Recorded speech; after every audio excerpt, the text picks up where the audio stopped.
welcome the student athletes from the University of North Carolina. Closest to me, Mr. Black, followed by Mr. Love, Mr. Davis, Mr. Baycott, and Mr. Manick.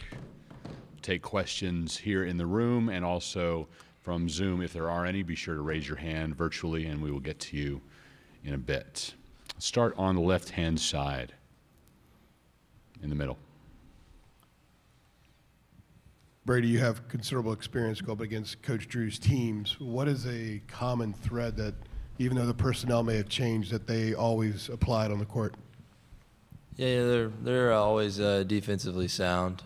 They're a really good basketball team, and he does a good job, whether it's defense or offense, getting his guys to play together. So it'll be a tough opponent for us.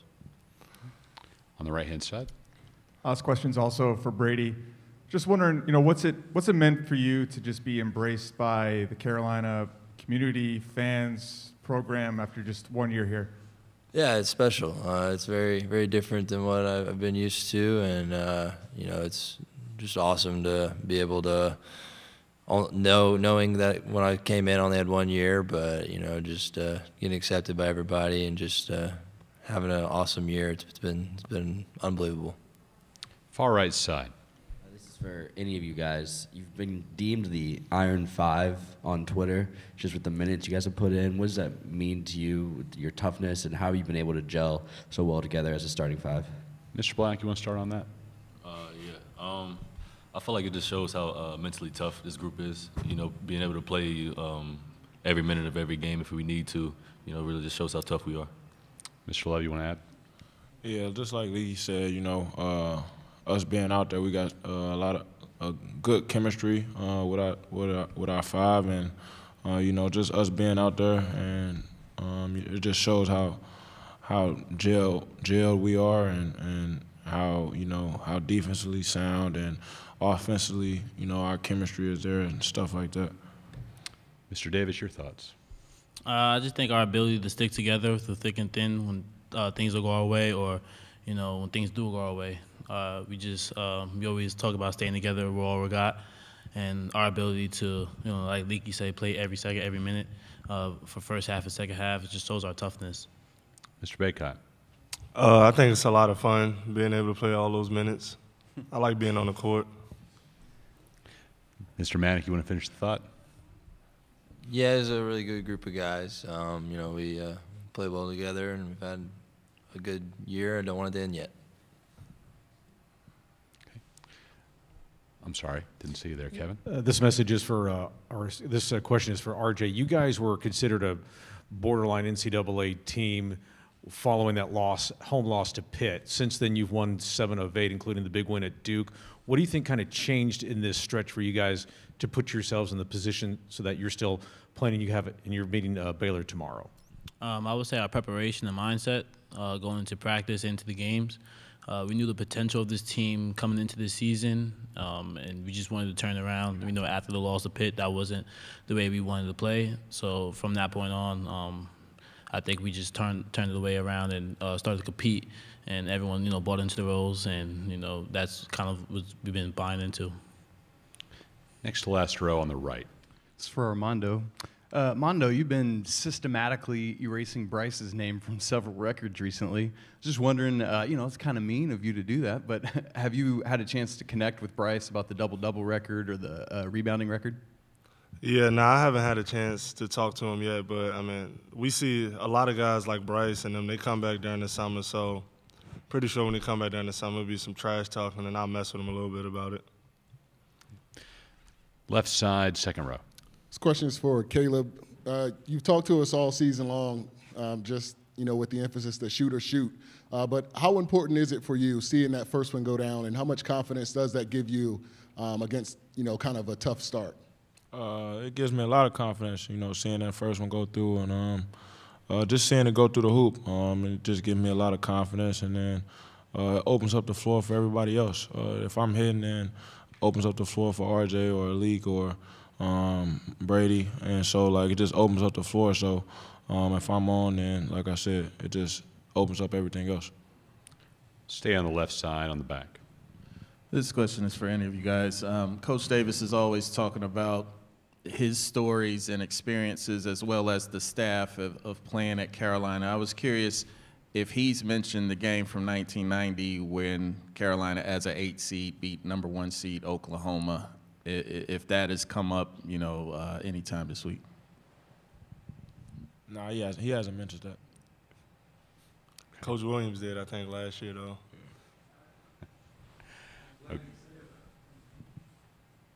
He was just telling us that it's been done before and it's something that can happen. On the right in the middle. Hey, Brady, I was just wondering, last season you went through some health issues with your lungs and getting COVID. What was that like kind of going through that? And then as you sit here now, how do you think about your decision to transfer here and how everything's gone? Yeah, I actually got hurt against Baylor. That one hurt a lot. Mark Vital, that wasn't fun. But that didn't really have anything to do with my decision to leave or whatever. But just my decision to come to North Carolina, it's been awesome and it's been amazing and it's been a great year. Staying on the right side, one row further back. Yeah, this one is for Caleb and Brady. So, of course, you all had a strong outside shooting performance yesterday, and Baylor in the game before did as well. So I wanted to ask, how much do you think the battle from downtown is going to impact the way that tomorrow's game plays out? Mr. Love, you can start on that. As far as on the defensive end, for us, I just feel like we just got to contain that drive. They're more of a driving team than a shooting team, but also contain the 3 as well. So we're going to do that. But on the offensive end, we're going to just take what the defense gives us, do whatever the coach tells us to do. As far as moving the ball, getting the ball inside to Mondo and Brady and them. So I feel like we're just going to stick to our game plan and everything else will work out. Mr. Manick? Yeah, I'd say our best offense comes from our defensive end. Us getting stops leads to transition points, guys getting open, and I think a big part of our game tomorrow will be how do we play defensively. On the left side? Brady, Coach Drew kind of jokes saying that the beard doesn't kind of hide the player that you are. He knows what kind of player you are. And one of their players said that you're a lot more aggressive when they watched you on film at Carolina. You're almost a year removed from last playing at Oklahoma. How are you different, and what kind of differences will they see tomorrow that some of those guys hadn't seen from you before? Yeah, I'd say just confidence level of playing, making shots, having these guys trust me and throw me the ball. It's been fun, and I've been able to put the ball on the floor more, a little bit more. I wouldn't say freedom, but just a little more confidence of being able to put the ball on the floor. Far right. With this is a question for RJ and Leaky. With your guys' assist numbers that you had yesterday, how can you try to replicate that performance tomorrow against a equally, if not more, athletic team in Baylor? Mr. Black? I feel like just getting the ball down low to Mondo first, letting them sink in. They're going to have to double them, I feel like.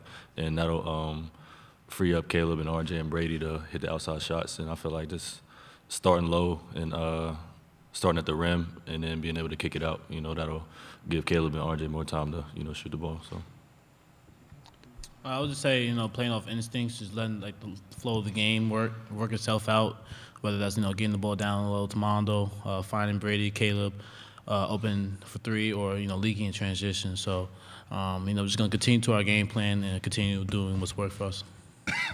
Staying on the right next to last row. Building off of Gregory's question, Leaky, I know given everything you're asked to do defensively and shouldering that offensive load, how do you work at balancing both sides of the court? I don't think it's hard. These guys are very gifted, offensively. So I feel like, it makes my job simple. I don't get the rest on offense, but so to speak, I feel like I do get the rest on offense and have to pick it up more so on the defensive end, and it just makes my job easier. Questions for the student athletes? Okay. One more on the left,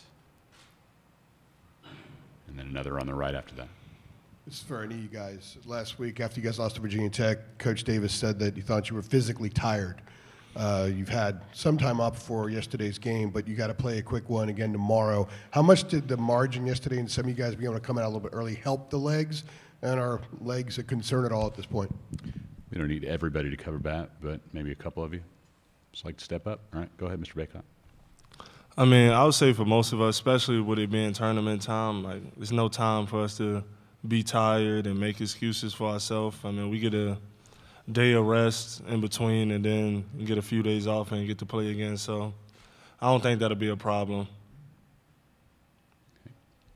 On the right side. I'm sorry, go ahead, Mr. Love. Yeah, just to build off what Mondo said, as far as it's tournament time, it's win or go home. So if Coach needs us out there for 40 minutes, then that's what we're going to do. We don't care how long we're out there. Okay. On the right side. You know, Coach Davis, his first season here, first win in the NCAA tournament for him as well as some of you guys. You know, what do you think it meant to get that for him, and do you feel like he's proven that he can be the Carolina coach, you know, for however many years now here on out?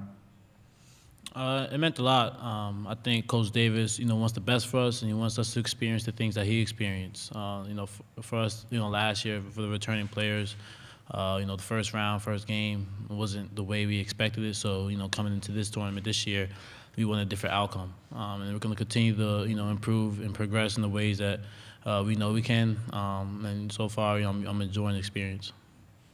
Yeah, and I would say too, I mean, Coach Davis, I think just with this group and us just turning around kind of our season after the 2 losses versus Miami and Wake Forest, I mean, he's done a great job. And also with losing Ant, who was a huge piece to our team and definitely a guy, veteran guy we could have used towards this time. And also Dawson, too, not being here. That's like them two combined like 20 points off the board that we didn't have. And for us to just, you know, figure it all out and get to this point through Coach Davis, I mean, I feel like he did a tremendous job on the first year. For RJ or Caleb or anybody who feels inclined, what are those Wilson basketballs? How much of an adjustment was it for you? What is it like playing with those? Is there a major difference, or are there just little subtle differences? Mr. Davis. I mean, they feel good. It's easy to pass, easy to make shots with. So, I mean, the feel of the wheels of basketball is not much of a difference. Mr. Love, anything to add? Yeah, I mean, they got a good grip to them, so they do feel good. Okay. Back on the right. This is for any of you guys. Mondo just talked about Dawson. I was curious if any of you guys have had a chance to chat with him before or after the game yesterday. All right, enough said. Cool.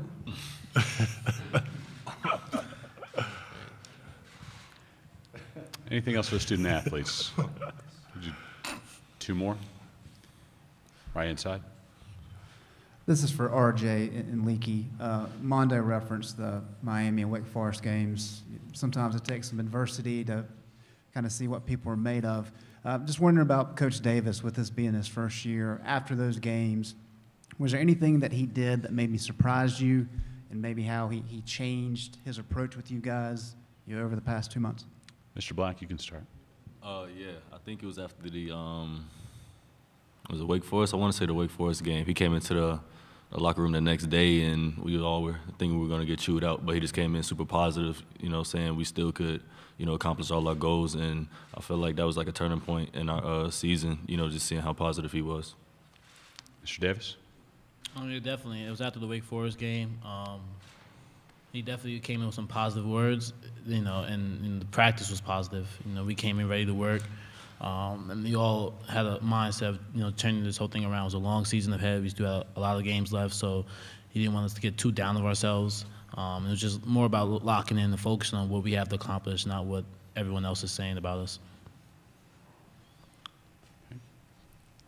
Anything else for the student athletes? Go to the right and then to the left for the last question. This one's for Armando. Talked a lot about packing this week, packing ahead. These closed for 4 or 5 days. Have you thought about the next round of packing here? I know I'm kind of running out here after ACC tournament and getting here.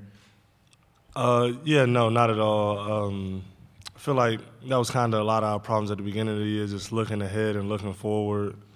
But, I mean, you can ask me that after tomorrow, and then I'll have an answer for that. All right, back on the left, second row.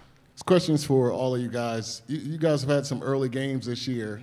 Wondering what you think about the 11 o'clock start here Central, and when's the last time you played this early? Probably AAU. We'll I start love on the playing end this with early. 12 o'clock games, that's like my favorite game to play because it's not much of a build-up to the game. You're not sitting around all day. You can just wake up, eat, and then go straight to the game. So I love an early start. Anybody else want to add to that? No? Okay. If not, guys, we'll see you tomorrow. Thank you.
Welcome head coach Hubert Davis of the North Carolina Tar Heels.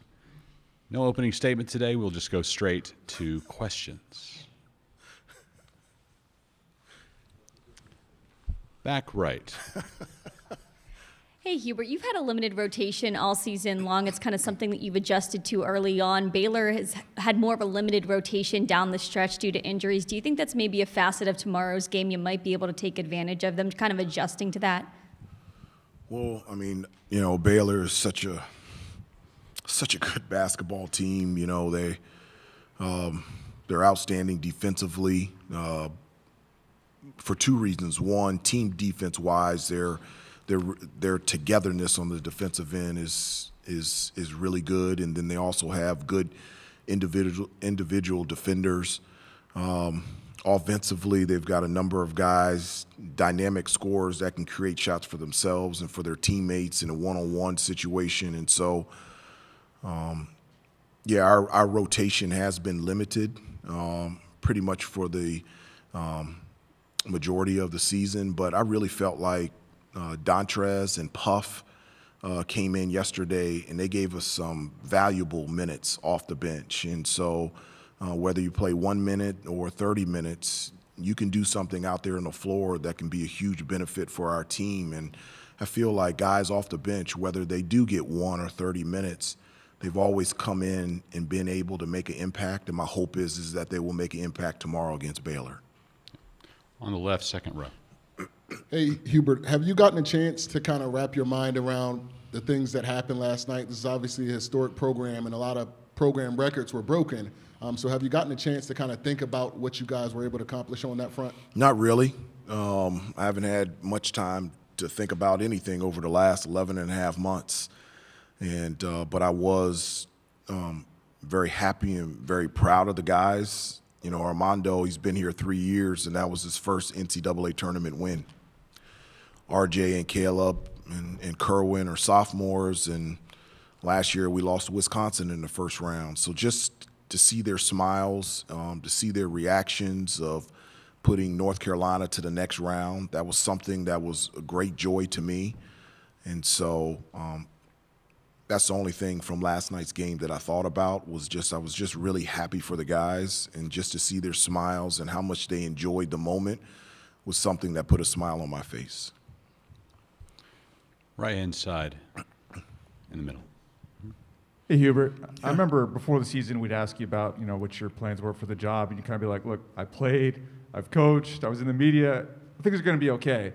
But, I mean, first NCAA tournament win, I mean, even given all that, how much validation or just, I don't know, just knowing that things are working did you feel after last night? I don't feel that way at all. As I said before, I look at this job as missionary work.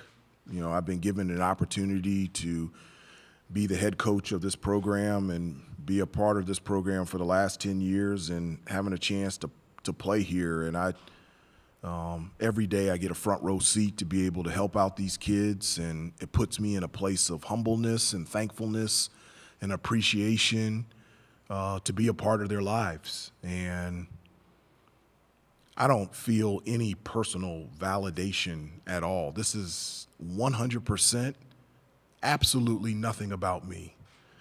Excuse me. This is 100% giving back to each one of those players everything that Coach Smith and Coach Guthridge gave to me while I was at North Carolina, and everything that Coach Williams gave to all the players the last 18 years that he was head coach. It has nothing personal about me. Front one to the left, Kevin.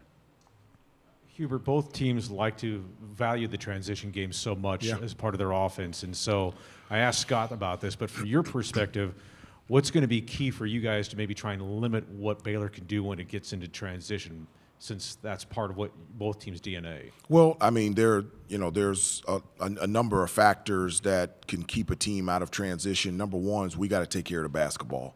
You know, Baylor does a great job of creating turnovers, and earlier in the year, that was an area where we really struggled. And, excuse me, and teams were being able to score consistently in transition because we weren't taking care of the basketball.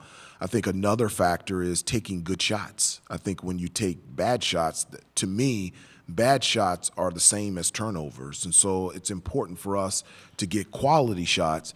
And then the last thing is it's important for us to make shots. You know, you start making shots, now they have to take the ball out of bounds, and they're coming up against a set defense. So taking care of the basketball, making shots, taking good shots, and also attacking the basket through post or penetration so that we can get fouled and get to the free throw line. Statistically, in ACC, we're the best free throw shooting team in our conference, and so that's a big part of us from an offensive standpoint, but it's also a huge part for us defensively to make sure teams are playing against our set defense. Second row on the right. Coach, with Baylor losing Jonathan Tchamwa-Tchatchoua and what he does inside and on the boards and what Armando's able to do rebounding-wise, how have you seen, at least on tape, how Baylor has kind of adapted to having that one less big guy on the rebounding side? Well, Baylor is the defending national champions and the #1 seed because they have more than one guy. They're an outstanding team, and one of the areas that they are terrific at is rebounding the basketball on both ends of the floor.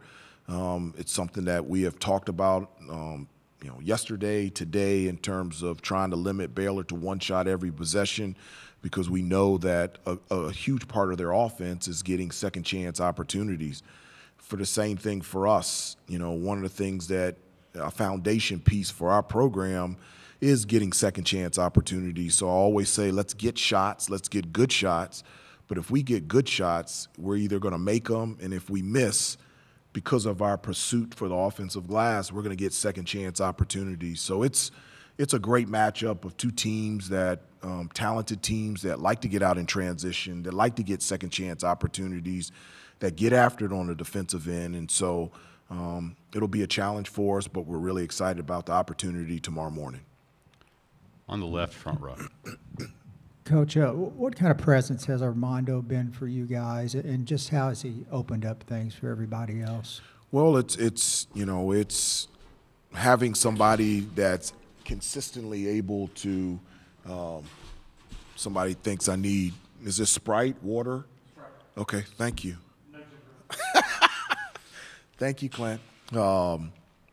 Armando's just, everybody wants somebody that number one, can rebound the basketball consistently, and number two, can consistently score around the basket, and that's what he's been for us. I mean, the numbers that he has put up has been historic, whether it's in our program or just in Division I. I mean, his ability to rebound on both ends, stay out of foul trouble, be able to score consistently around the basket, and he's also a rim protector. So many times guards are trying to penetrate, get to the rim, and if he doesn't block it, he'll alter those shots. And so I'm really so proud of Armando, the work that's the thing that you guys don't get an opportunity to see, is to see all the hard work that these kids put in the off season, the things that they do before and after practice, the things that they do before class, early mornings, late nights, and to see all that hard work come out in the way that he has played, it's really a pleasure to watch. Right side, far. Coach, this was a regional field with the three teams that have won more national championships than anybody, and then you have Kansas playing on the same floor with multiple titles, but Baylor is a defending champion. I just didn't know what you know about Scott Drew and what he's done at Baylor, and I mean, he's been there for a long time, but kind of developed it in the Big 12 and on this stage. What do you think of Scott, and what do you know about him?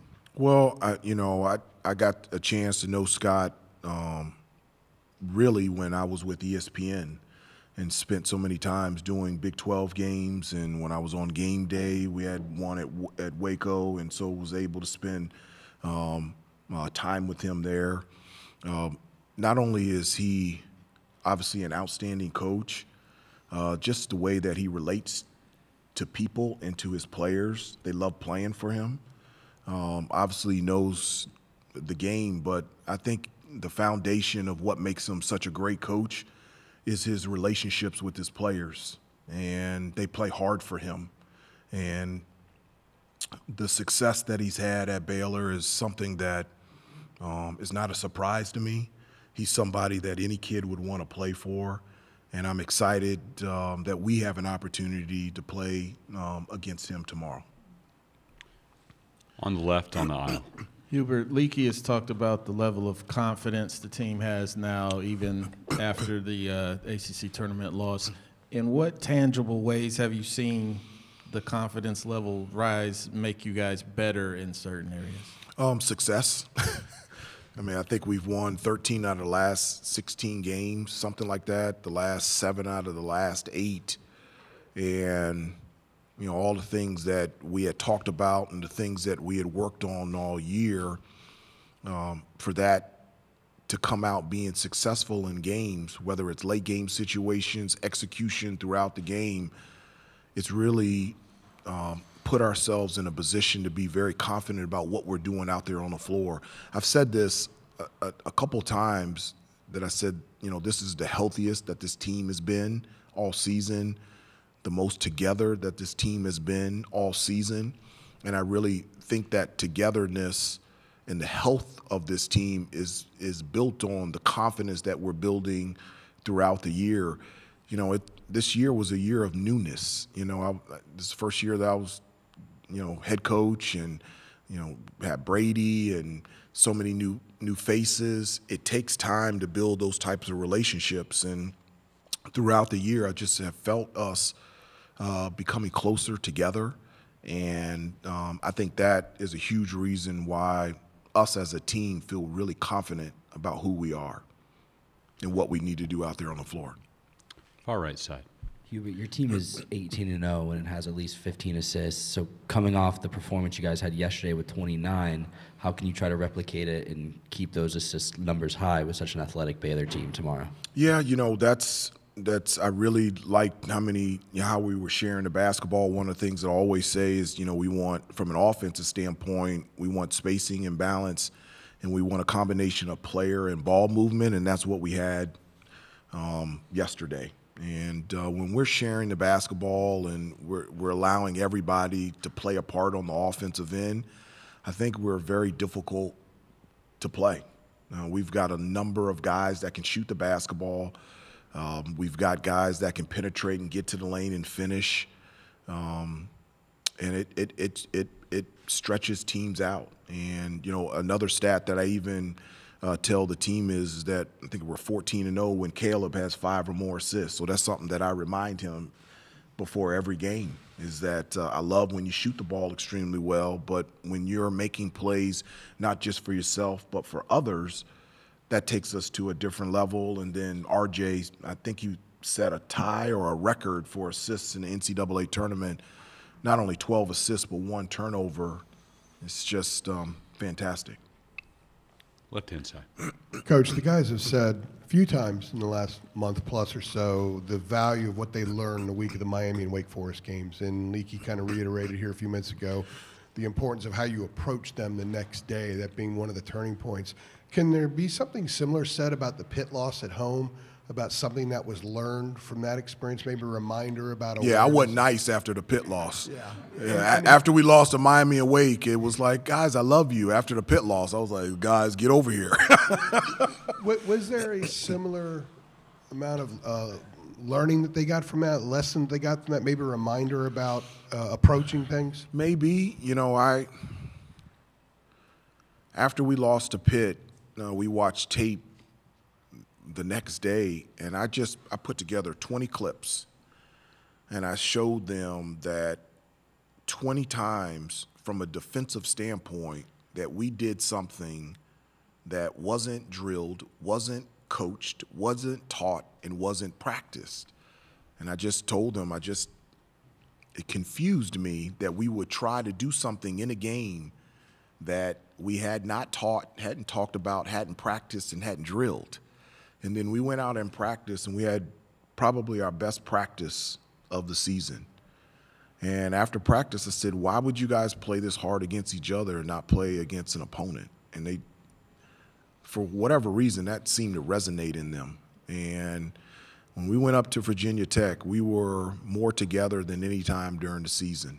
And we were up there to compete. And I really felt like that Pitt loss reminded us of the way that we felt on that bus ride coming back from Wake Forest, and that we didn't want to have that feeling again. All the way in the back on the right. Hubert, Baylor plays that aggressive no-middle defense. How challenging is that to get ready for in a day and a half? And is there any team you've played that you feel like has a similar defensive style? Yeah, Marquette.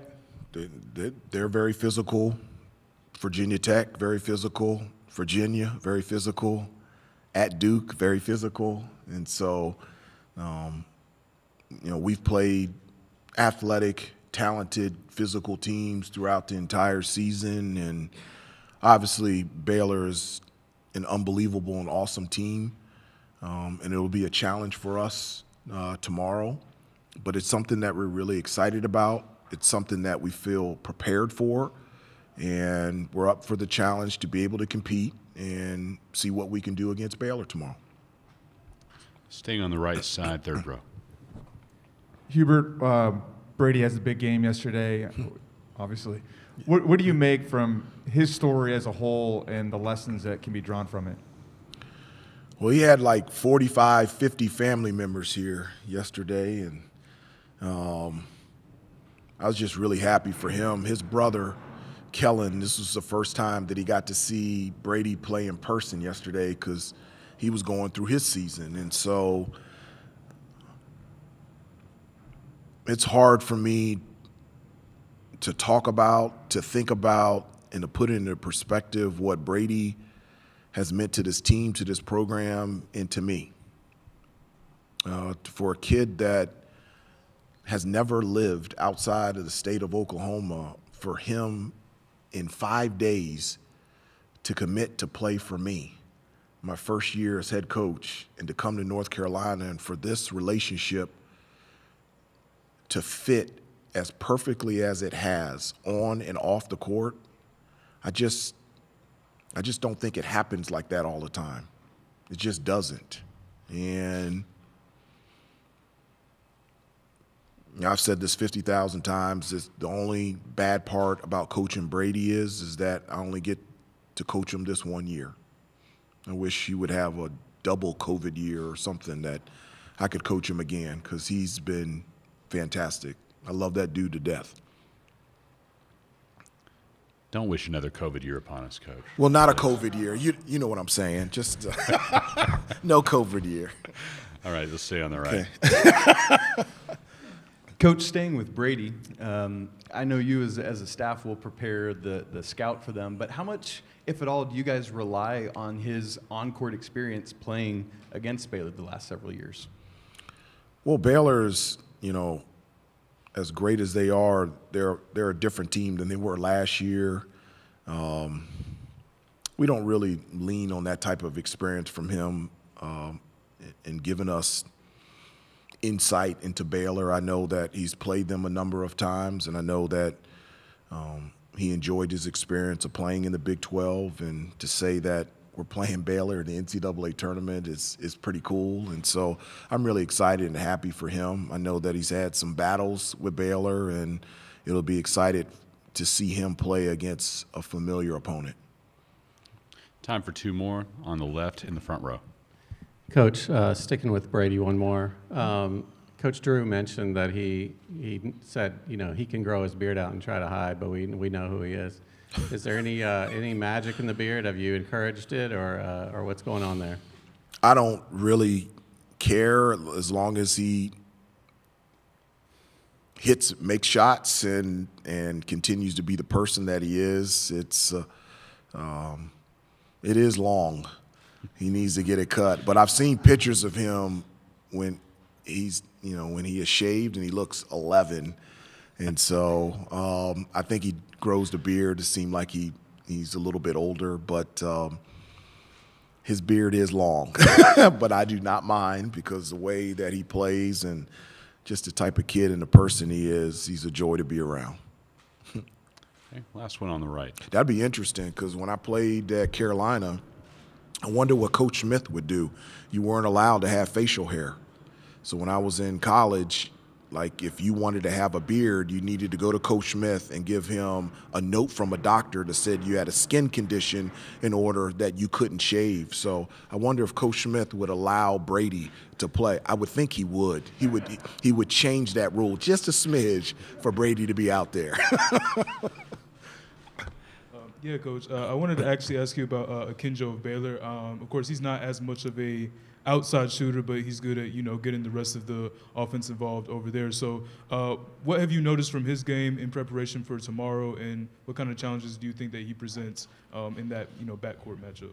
Well, he presents a number of problems. His athleticism, his ability to understand how to make plays not just for himself but for others. His quickness, his ability defensively to create plays and create havoc on the defensive end that allow them to be able to get out in transition. He's a fantastic player, but there's a number of fantastic players there. It's not about individuals for Baylor. They are great because they have a collection of great players. They're a terrific team. And so, and they're used to winning. They have a culture of winning. They're addicted to success, and that's why they're defending national champions, and that's why they're a #1 seed. And so, as I said before, it'll be a challenge for us tomorrow, but we feel like that we have put ourselves in a position to step up to that challenge and to be able to compete and enjoy being in that stage and competing as well. Coach, we've exhausted our time with you. Thank you very much. Okay. See you again tomorrow. No more COVID year, okay? I apologize. Okay.